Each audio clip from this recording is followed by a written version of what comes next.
If you need to learn how to work with helicopters, the Warrior Training Center's 12-day Air Assault School is the course for you. You learn about Army helicopters, how fast they go, what the standard crew is, how to do medevac procedures, to hand on arm signals to guide a helicopter in, sling load operations. You learn how to move equipment underneath helicopters, as in Humvees, cargo nets, water trailers. Then you move into rappelling. And it's not your typical rappelling either. These soldiers will rappel out of UH-60 Blackhawks at 100 feet off the ground. Actually, rappelling out of a helicopter is pretty exciting. You're looking at the ground, you're attached to the actual aircraft, so you're relying on the pilots.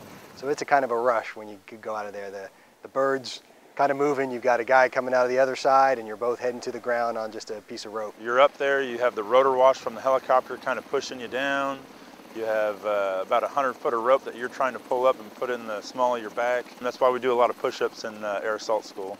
Try to get them arms built up for when you get up to rappel out of that helicopter. You can keep your brake hand in the small of your back and control it.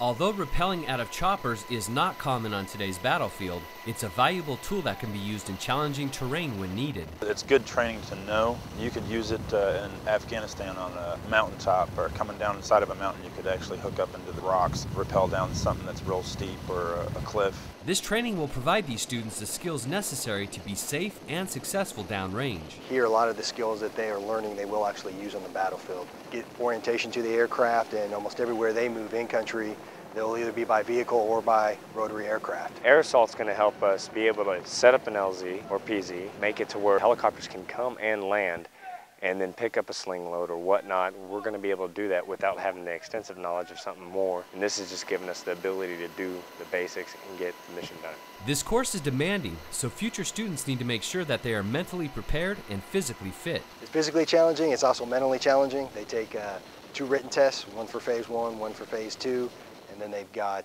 3 hands-on tests essentially that they have to pass, and sling load is probably one of the hardest because it's mentally challenging. There's a 6-mile, 12-mile road march, as well as an obstacle course and daily PT, and just the sheer physical fact of going up and down a tower and rappelling. It takes a lot to do this. The leadership aspects, the physical things that they put you through every day, not to mention the classes. You know, the things that you learn from sling loads all the way up through to the, to the actual rappelling. The Warrior Training Center wants to get the word out to all National Guard units that Air Assault School and all their courses are here and available to them. The states can look on ATARs and find the courses that we have offered and when, and definitely by contacting me or someone else up in the S3 shop, we can work to get our soldiers here and get them trained. There's money out there to train them that the states don't even have to use to pay for. They just haven't figured out how to solve that issue, and we can help with that. And this is a great course all around. It's very well instructed, very professional, and the things that you learn will help you in all aspects, and all MOSs as well.